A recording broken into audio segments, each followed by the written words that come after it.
Olá, meus irmãos, desejo que todos estejam bem, desejo que todos estejam em paz. Certa vez, Jesus, dirigindo-se aos fariseus, chamou-os de serpentes, de raças de víboras e de hipócritas. Eu vou ler para vocês Mateus, capítulo 23, a partir do verso 33. Vou ler o 33 e o 34. Vejam só o que Jesus disse aos fariseus. Serpentes, raça de víboras. Raça víboras. Ele continua: como vocês escaparão da condenação ao inferno? Por isso eu lhes estou enviando profetas, sábios e mestres.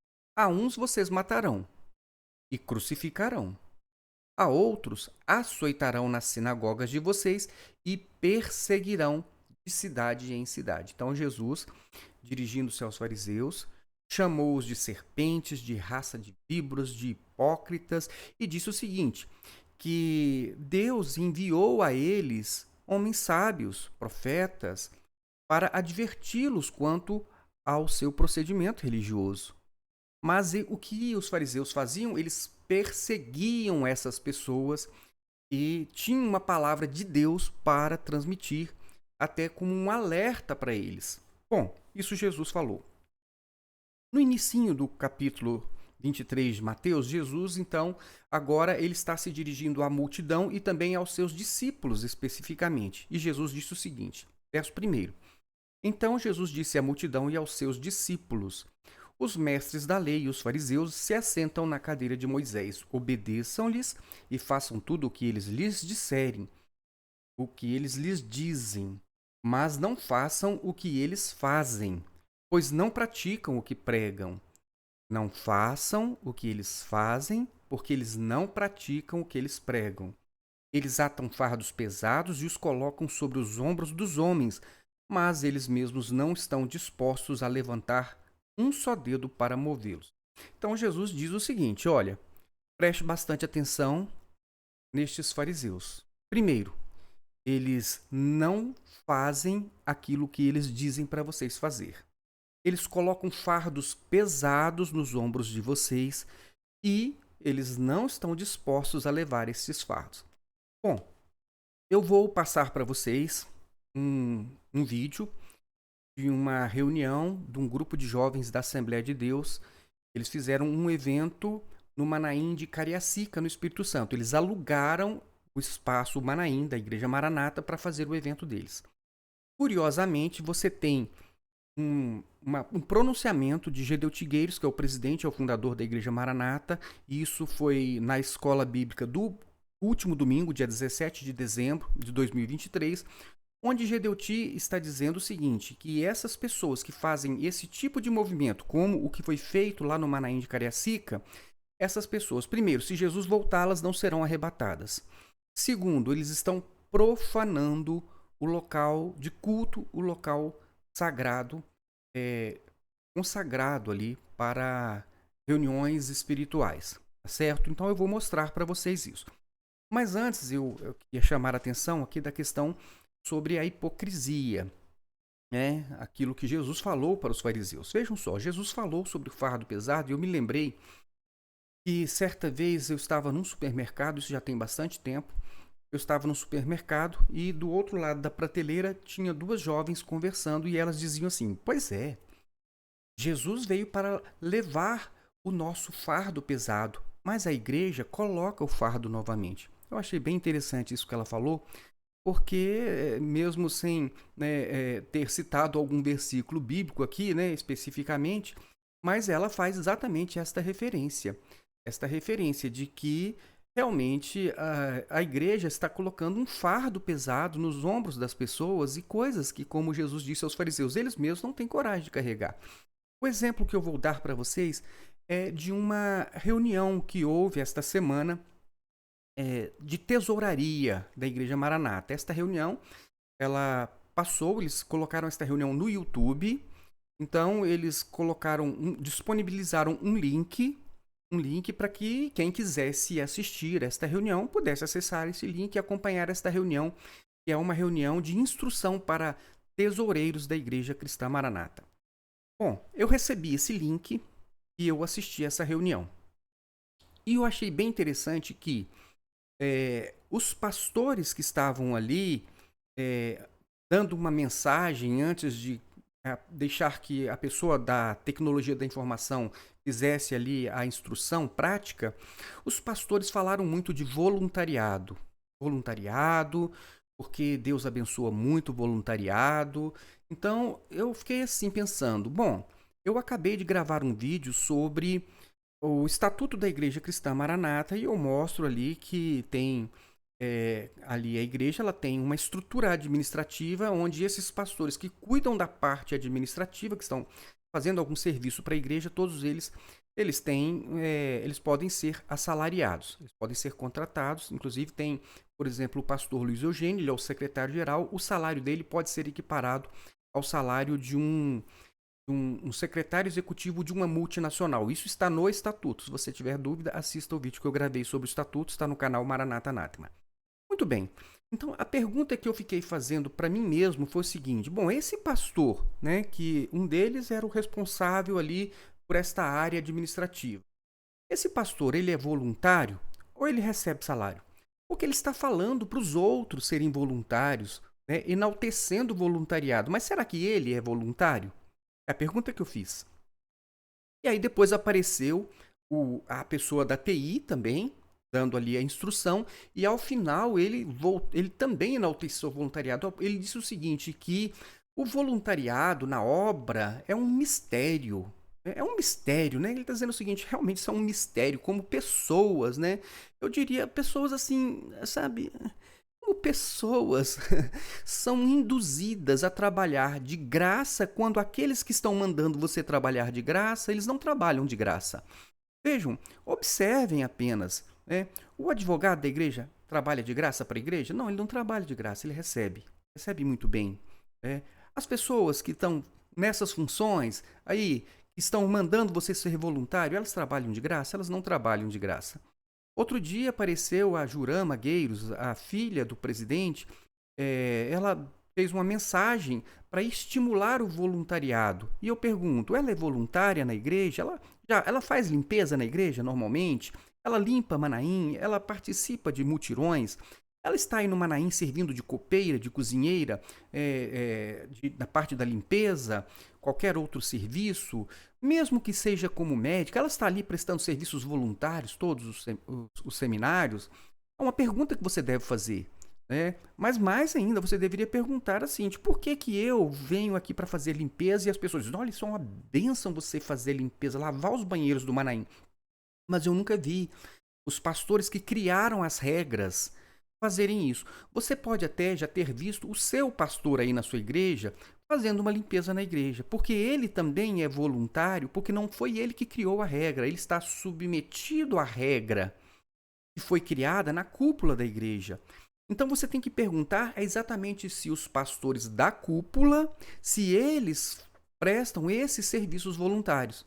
Esse pastor da cúpula, ele limpa a igreja, ele participa de um mutirão, ele pega numa enxada, ele vai para a copa para servir as pessoas, ele vai, como a gente já fez aqui em Brasília diversas vezes, capinar, né, cuidar da parte de hortaliças, como é que fala, de pomar da igreja. Ele presta serviço voluntário, é isso que você já viu o Amadeu aí com a vassoura na mão, Gedeuti com uma vassoura na mão, Josias Júnior com a vassoura na mão, Josias Júnior ele recebe da igreja, então, mas são perguntas que você deve fazer. Por que estas pessoas estão enaltecendo o voluntariado se elas não são voluntárias? Elas recebem, ok, ou seja, só você que faz limpeza que tem que ser voluntário, é isso? E veja que interessante também, em relação à questão, por exemplo, da tesouraria. Por que é que um tesoureiro, uma pessoa que tem uma grande responsabilidade, que corre o risco amanhã de ser acusado, né, de muitas coisas, ele corre risco, né, se alguma coisa acontecer ali, né, ele pode sofrer, ser expulso da igreja, inclusive depois ser chamado de caído, depois de levar uma pecha, de ser uma pessoa desonesta, alguma coisa assim, ele corre um grande risco. Você está aí fazendo esse serviço de tesouraria para a igreja, voluntariamente. A pessoa que está mandando você fazer esse serviço, ela não é voluntária, tá certo? E você vai ter que ficar aí aprendendo um sistema e fazendo um monte de transações e tendo uma responsabilidade grande. E você tem que ser voluntário. Por que é que você, tesoureiro, você não pode receber um valor, uma gratificaçãozinha qualquer por este serviço? Por que não pode? Por que o Josias pode e você não pode? Por que o Isaías Diniz, o advogado da igreja, pode receber pelo serviço que ele presta para a igreja e você não pode?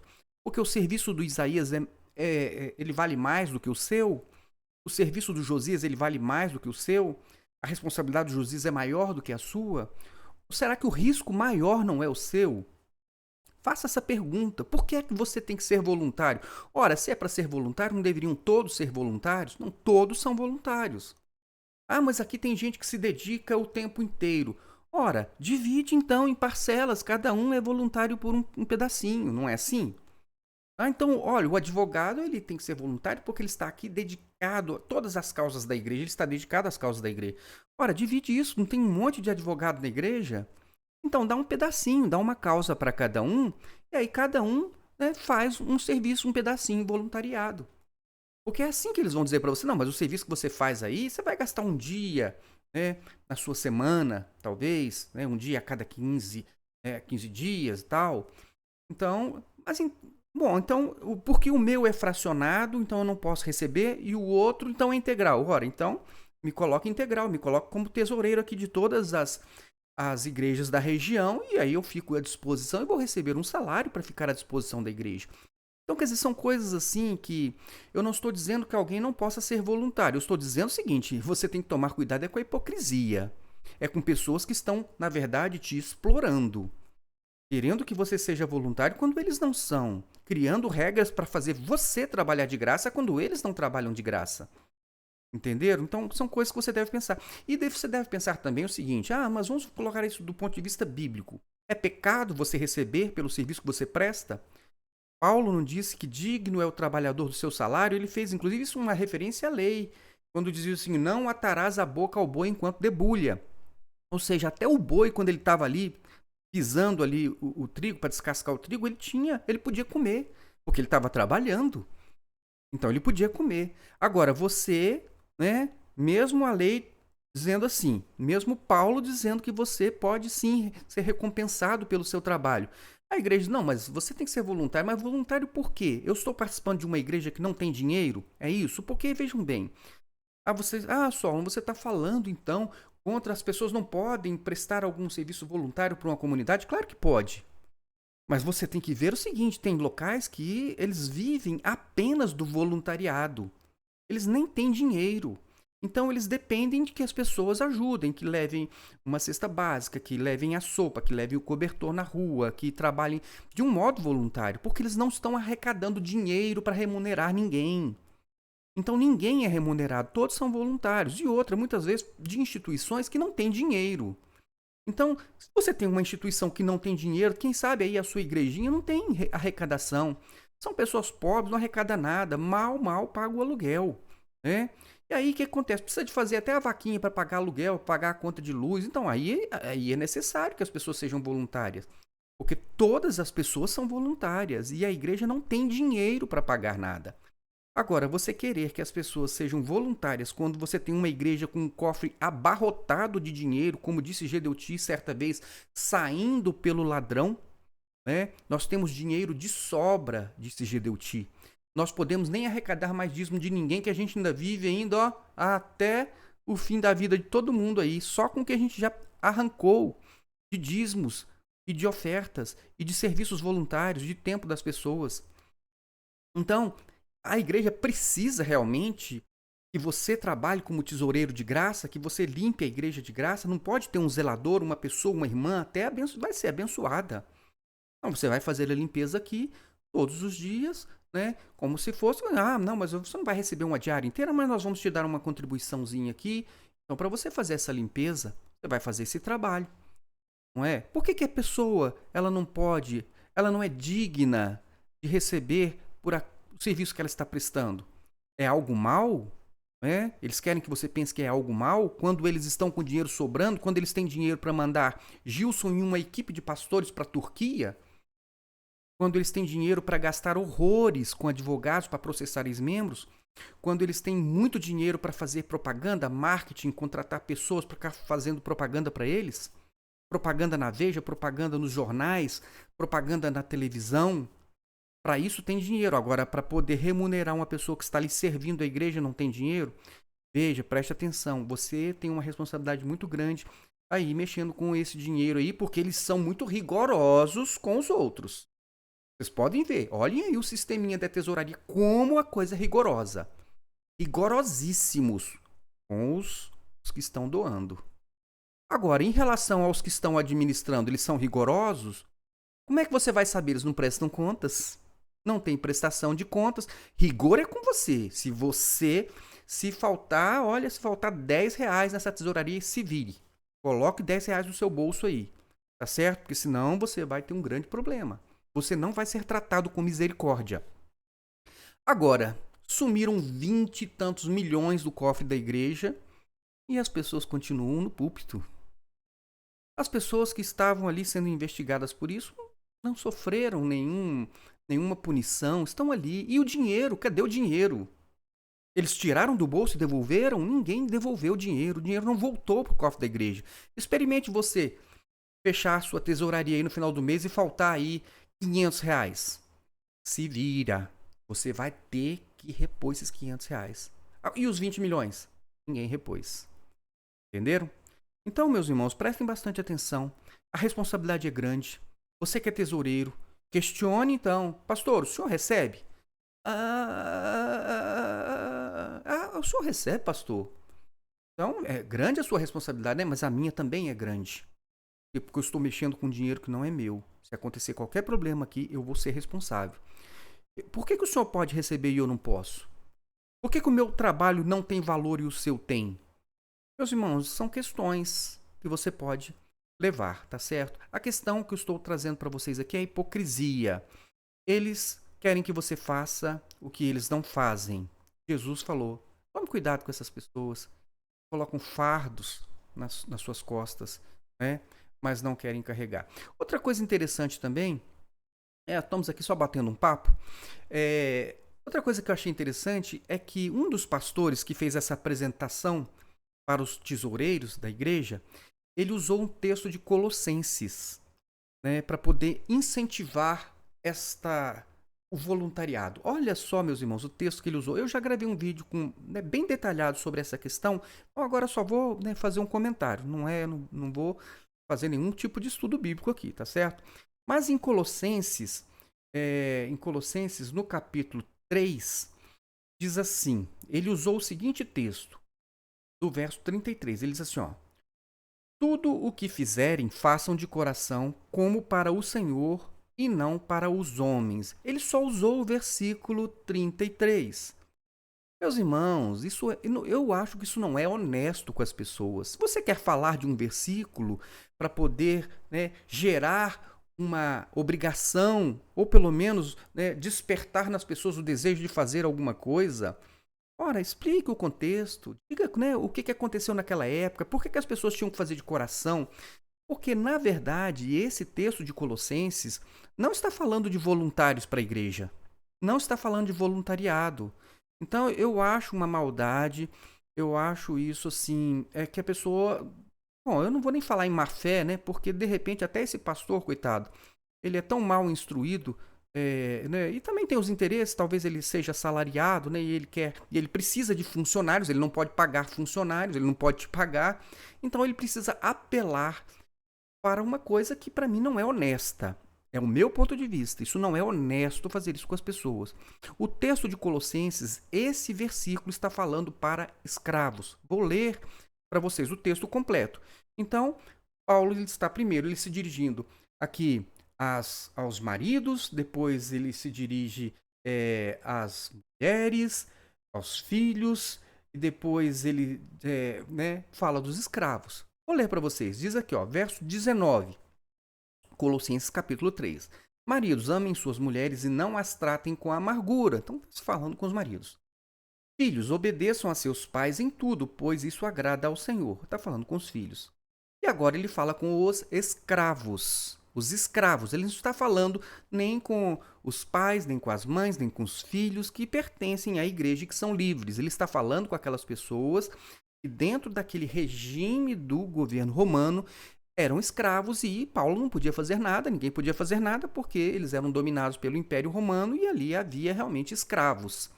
Alguns escravos, né, que eram bem tratados, poderiam, inclusive, né, desenvolver ali a sua fé. Aí, então, a estas pessoas que estavam aceitando a mensagem de Cristo por meio do apóstolo Paulo, mas eram escravos, aí Paulo, né, vai falar sobre o amor de Deus, sobre a liberdade, mas acontece que eles eram escravos, né? Mas eles não eram escravos pela igreja, eles não eram escravos do Senhor, eles eram escravos de um senhor romano que seja. E aí Paulo diz assim para os escravos: escravos, obedeçam em tudo aos seus senhores terrenos, não somente para agradar os homens quando eles estão observando, mas com sinceridade de coração, pelo fato de vocês temerem ao Senhor. Tudo o que fizerem, façam de todo o coração, como para o Senhor e não para homens. Eles não tinham opção, eles eram escravos. Então Paulo diz o seguinte: olha, não tem como você ser livre aí, porque aqui, né, o Império Romano ele permite a escravidão e você tem um senhor, tem um dono, não é? E nem era da igreja, mas olha só, faça tudo direitinho aí, cumpra com as suas obrigações, né?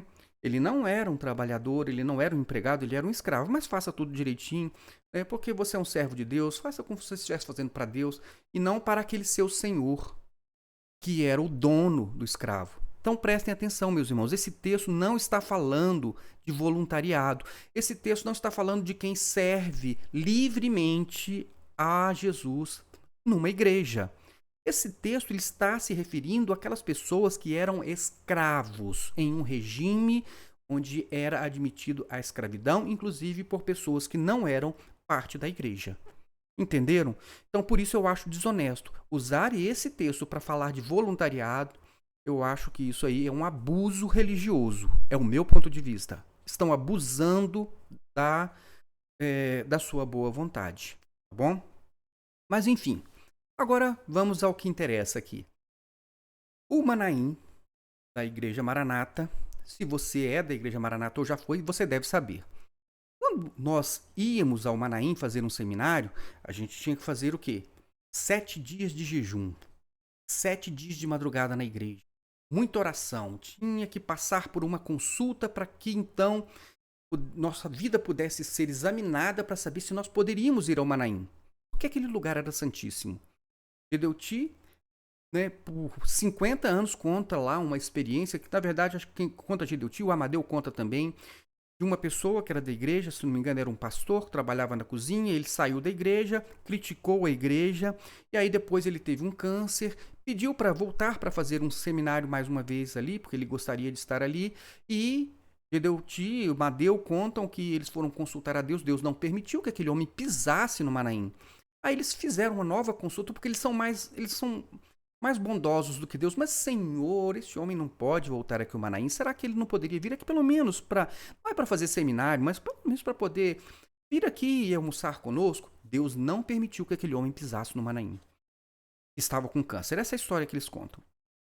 Bom, mas acontece o seguinte, que este Manaim santo, santíssimo, imaculado, que um homem não pode nem ir lá almoçar, um homem que já serviu a esta igreja não pode voltar lá. Este mesmo Manaim, agora, ele foi alugado para a Igreja Assembleia de Deus fazer um evento da mocidade ali. Isso em Cariacica, tá bom? Vou mostrar o vídeo para vocês. Então, o que aconteceu? Bom, primeiro é bom que você saiba que quem pagou por este Manaim foi você da igreja, tá? Você que é voluntário, você que entrega dinheiro para a igreja. Então, a Igreja Maranata comprou o local, construiu este Manaim lá com o dinheiro dos seus dízimos, das suas ofertas, e também porque ela não gastou nada com o seu trabalho, porque você sempre trabalhou de graça. Então ela conseguiu juntar muito dinheiro, comprou o Manaim e agora aquele Manaim que era reservado exclusivamente para os servos da obra, aqueles que eram consultados, que tinham que fazer jejum, que tinham que fazer oração para estar ali, agora este Manaim está sendo alugado para um evento de uma outra igreja, para arrecadar o quê? dinheirinho para a igreja. Entenderam? Para arrecadar dinheiro para a igreja. Bom, estão alugando o Manaim. Acontece o seguinte. Você tem, então, o Manaim agora usado como, né, um meio de se levantar dinheiro para a igreja, mais ainda, né? Mas o que é interessante é que a Igreja Maranata sempre criticou os grupos de outras igrejas, que ele chama essas igrejas de mundanas, não é? Ele chama essas igrejas de movimento, de misticismo, diz que vai tudo para o inferno, não é? Ele agora, na última escola bíblica, ele faz esta referência, diz que não serão salvos quem faz um tipo de movimento como esse. Eu te falando. Eu vou passar para vocês e depois eu comento, tá bom? Eu vou passar o que aconteceu no Manaim de Cariacica, que foi alugado para a Assembleia de Deus, um grupo, que a meu ver, um grupo, né, que está aqui, né, adorando a Deus ao seu modo, tá certo? Pode não ser o modo que a Igreja Maranata prefira, ou da sua preferência também, mas eles estão adorando a Deus, e a Assembleia de Deus é uma igreja já bem tradicional, muito bem estabelecida, acredito que seja até a maior igreja do Brasil, certo? É uma igreja evangélica, pessoas de oração, pessoas abençoadas, mas vejam qual é a referência que Gedeuti faz a grupos que fazem o que este grupo fez no Manaim. Então são várias as incoerências. Primeiro porque ele critica os grupos que fazem isso, e depois porque ele diz que fazer uma pessoa que faz isso está profanando o local. Ou seja, quem está profanando o Manaim, então, não seria o próprio Gedeuti, mas enfim, vejam só. Vou passar para vocês aqui este vídeo para que vocês mesmos possam conferir o que eu estou falando, ok? Vamos lá. Aí, o meu dom de cantar, não existe isso não, tá bom? Estou falando aqui para o grupo de louvor que está aqui, fiel, pelo menos, eu acho que uns 10%. Mas, fiéis que eles não merecem o que eu estou dizendo. Mas tem um bando por aí, cantando para tudo que é lado, e tudo que é movimento, ele sai correndo atrás. Meus irmãos, faltou pastor, faltou ministério, faltou obra. Imagina o senhor vem buscar a igreja, está um camarada sambando lá, e você lá no meio, profanando o local, o lugar de culto, dizendo que aquilo que está lá no mundo é a mesma coisa que está dentro da igreja. É isso que está dizendo. Você tem um cantor gospel, sei lá o que é, entendeu? E lá vai ele para lá. Você está atrás disso? É isso?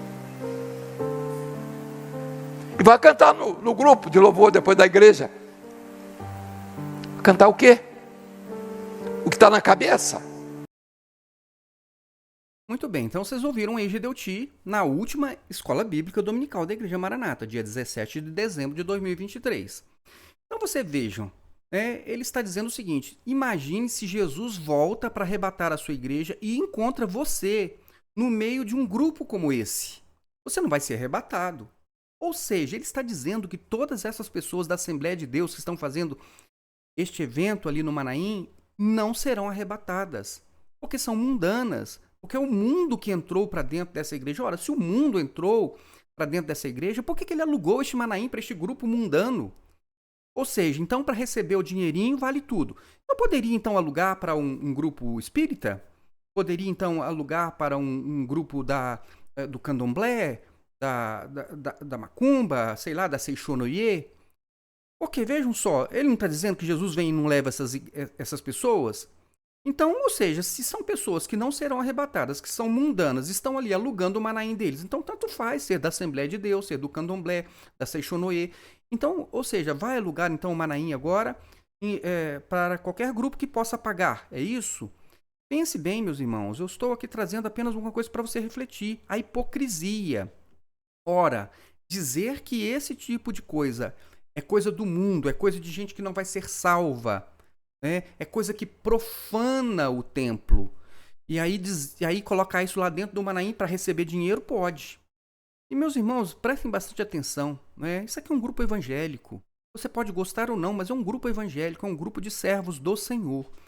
tá certo? Não era forma de se dirigir a essas pessoas. E ele diz o seguinte, que até um membro da Maranata que toca lá, o grupo de louvor dele, só dele escutar esse tipo de música, né, fora da igreja, ele vem para a igreja para tocar na igreja, ele está profanando a igreja. Ora, mas ele colocou essas pessoas dentro do Manaim, que é o lugar santíssimo, sagrado, o pedacinho do céu. É muita hipocrisia, meus irmãos. Pensem, pensem. E agora dizer, então, que isso é profanação? Então, quem está profanando o Manaim? É o grupo da Assembleia de Deus ou é ele que está alugando para alguém profanar? Entenderam? E vejam, assim, é até bastante sério isso, porque você usa as palavras, Gideon usa as palavras sem a menor responsabilidade. O que seria profanar? Ora, meus irmãos, profanar o local sagrado é o que aconteceu no tempo da dominação grega sobre Judá, onde Antíoco IV, Antíoco Epifânio, ele sacrificou uma porca no altar. Ele sacrificou uma porca. Além de ser um animal imundo para os judeus, né, ele usou o altar do sacrifício, onde se sacrificaria o cordeiro, que seria a representação do sacrifício de Jesus.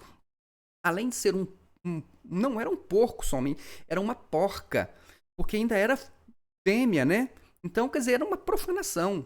E mais, o Antíoco Epifânio, ele colocou Zeus dentro do templo para ser adorado, e a imagem dele para ser adorada dentro do templo.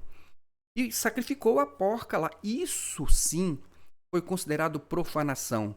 Agora, você vai dizer então que este evento da Igreja Assembleia de Deus é uma profanação como a de Antíoco Epifânio? Você está comparando isso, chamando de profanação?